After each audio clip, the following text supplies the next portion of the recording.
इसमें नहीं है यार। अच्छा।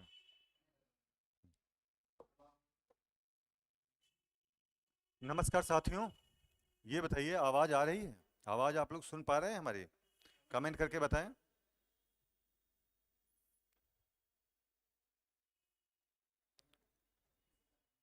हम्म,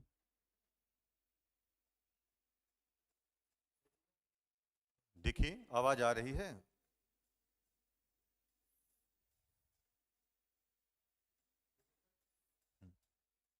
कमेंट करके बताइए, आवाज़ आ रही है कुछ?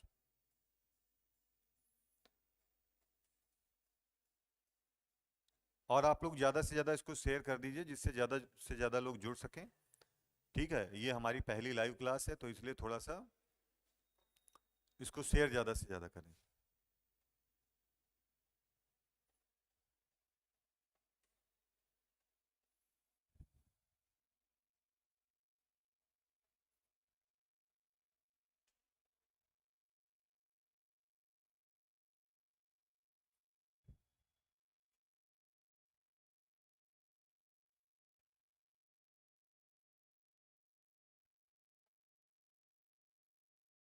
हम्म। कमेंट तो नहीं आया लग रहा।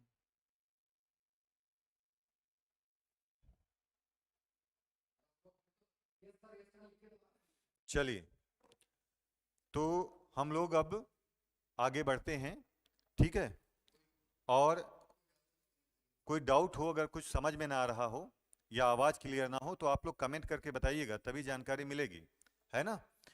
तो हम लोग यूपीपी से रिलेटेड आज क्लास लेंगे।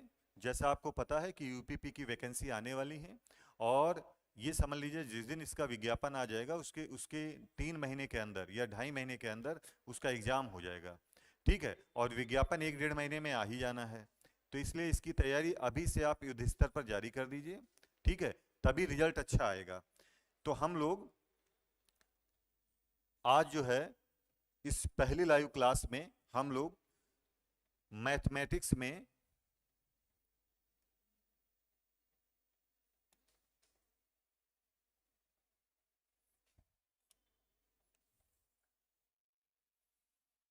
ठीक है, आज हम लोग मैथ में चैप्टर पढ़ेंगे परसेंटेज।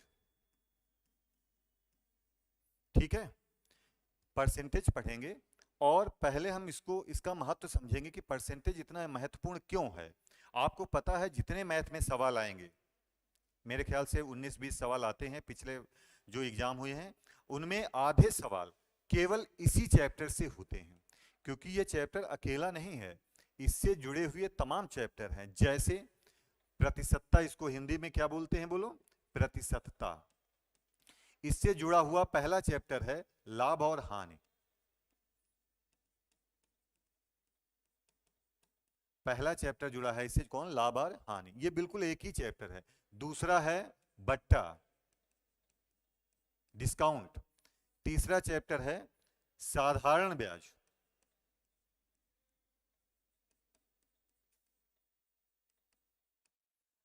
चौथा चैप्टर है चक्रवृद्धि ब्याज।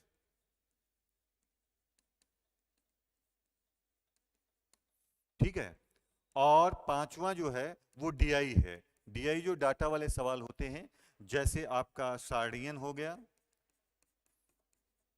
जिसको टेबुलेशन बोलते हैं, या दंडारेख, या जो है ग्राफ, और पाई चार्ट। ठीक है, तो ये 4 टाइप के जो है डीआई होती है। इससे भी सवाल इसी से संबंधित है। ये देखा जाए तो एक ही चैप्टर है, और आपको ये चैप्टर में अपना कॉन्सेप्ट क्लियर कर लेना है। ठीक है, तो आपके जो ये चैप्टर हैं, ये जितने भी चैप्टर हैं, जैसे प्रॉफिट एंड लॉस हो गया, discount, simple interest, compound interest, DI, data वाले जो भी सवाल हैं, वो आखिरी में 3 सवाल या 4 सवाल दिए होते हैं। ठीक है, आप लोगों ने देखा होगा, वो इसी चैप्टर से संबंधित है। अगर आप ये चैप्टर अच्छे से समझ लेते हैं, तो इसका मतलब ये है कि आप 20 सवाल आते हैं तो उसमें 10 सवाल यहीं से पूछे जाएंगे, इसी चैप्टर से। कम 10 सवाल। ठीक है, तो हम लोग ये इस पहली क्लास में, लाइव की पहली क्लास में हम लोग परसेंटेज शुरू करेंगे। ठीक है, और बिल्कुल स्टार्टिंग से पढ़ाएंगे, बिल्कुल जीरो लेवल से ये। और अब हम लोग जो है परसेंटेज को समझते हैं कि परसेंटेज आखिर होता क्या है।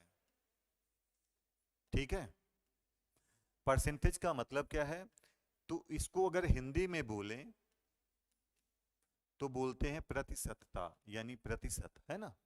जैसे हम मान लेते हैं कि आपका कोई टेस्ट हुआ और टेस्ट में नंबर पाए 10, 10 में 3, 10 नंबर का टेस्ट था, उसमें आपको 3 नंबर मिले। ठीक है, तो अगर हम लोग यही आंकड़ा 10 के बजाय 100 में बताने लग जाएं, तो बताइए 10 में 3 है, अगर हम 100 में बताएं तो 100 में कितने हो जाएंगे, बोलो 30। अब ये परसेंटेज नहीं है, ये हम आंकड़ा 10 में बता रहे हैं, जबकि हाँ, अच्छा अच्छा, हाँ, अगर आपको कोई समस्या आ रही है तो प्लीज आप लोग कमेंट जरूर करते रहें। Good morning, good morning. अच्छा, आवाज धीमी आ रही है, ठीक, आवाज अब देखिए, आप करके बताइए, कमेंट करिए कि कैसी आवाज आ रही है। माइक थोड़ा हमने सही कर ली है।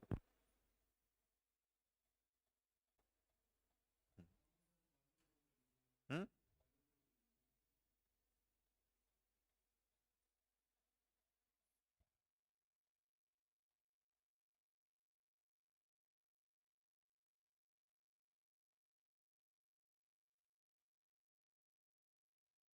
अभी भी आवाज धीमी आ रही है?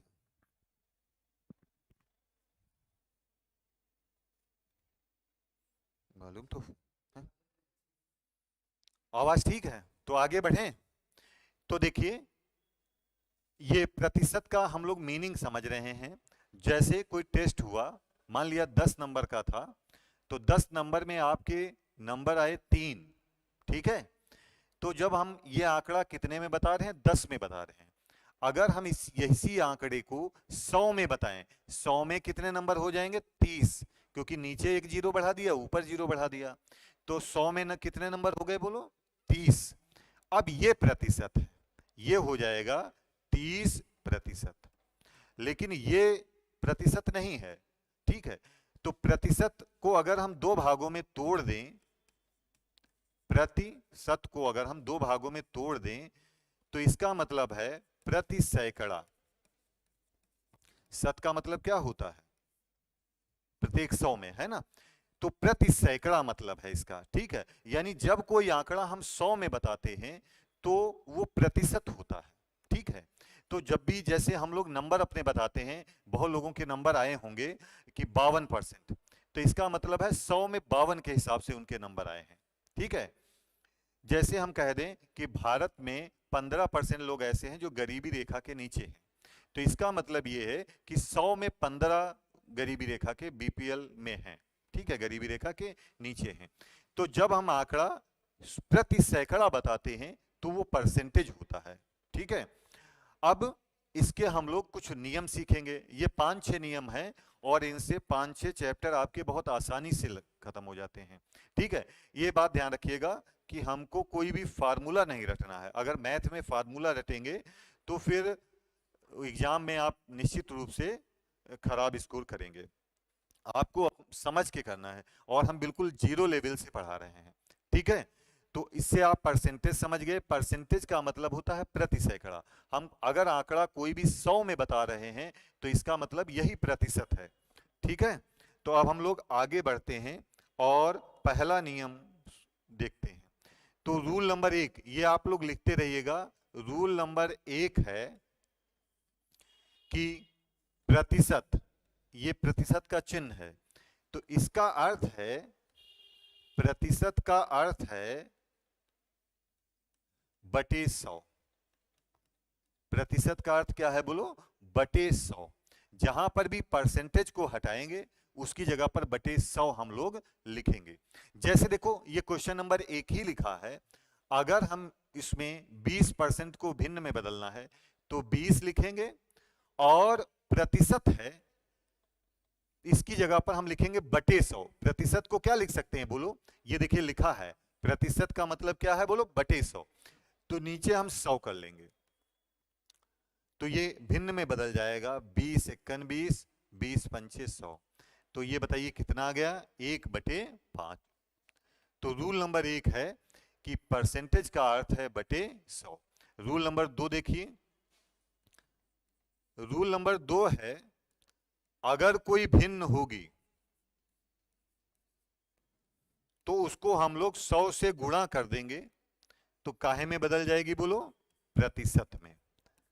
अगर कोई भिन्न है उसको 100 से गुणा कर देंगे तो प्रतिशत में बदल जाएगी। जैसे हम कह दें कि 4/5 को प्रतिशत में बदलो, 4/5 को प्रतिशत में बदलो, तो आपको कुछ नहीं करना है, 4/5 को मल्टीप्लाई कर देना है, गुणा कर देना है किससे, 100 से।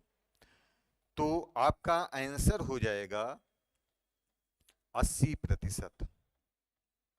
ठीक है, तो ये रूल याद रखिएगा, किसी भी भिन्न को प्रतिशत में बदलने के लिए सदैव 100 से गुणा करेंगे। तो 2 रूल हमने बता दिए हैं, ऐसे हम 6 रूल अभी आपको बताएंगे। तो पहला रूल है परसेंटेज का अर्थ है बटे 100, यानी जहां भी हम परसेंटेज का चिन्ह हटाएंगे वहां पर बटे 100 करेंगे। ठीक है, और अगर कोई भिन्न होगी उसको 100 से गुणा कर देंगे तो वो प्रतिशत में बदल जाएगी। जैसे हम इसके एग्जाम्पल भी बता दिए हैं, पहले वाले रूल का ये एग्जाम्पल बताए हैं और दूसरे वाले रूल का ये एग्जाम्पल बता रहे हैं। देखिए ये बिल्कुल 0 लेवल की क्लास है, इसलिए हम लोग शुरुआत से ही जो है बहुत 0 लेवल से कर रहे हैं, है ना। अभी धीरे धीरे हम लोग अच्छे सवालों में बढ़ेंगे। चैप्टर को अच्छे से समझने के लिए ये बेसिक का समझना बहुत जरूरी है। ठीक है, इनको आप इग्नोर मत करिए, इसको हल्के में ना लीजिए। तो पहला नियम बताया है कि परसेंटेज का अर्थ है बटे 100। दूसरा नियम क्या है, अगर कोई भिन्न होगी तो उसको 100 से गुणा कर देंगे तो प्रतिशत में बदल जाएगी। ठीक है, अगर कोई प्रॉब्लम आए तो आप लोग कमेंट जरूर करिएगा, बीच बीच में हम कमेंट पढ़ लेते हैं। ठीक,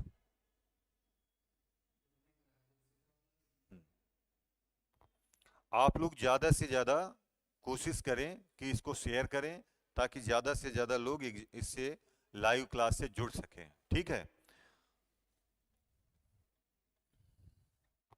चलिए अब हम लोग रूल नंबर 3 की तरफ बढ़ते हैं। ठीक है, तो रूल नंबर 3 को देखेंगे। रूल नंबर 3 है, और ये सारे रूल हम लोग एग्जाम्पल सहित समझेंगे। रूल नंबर 3 है कि सारे आंकड़े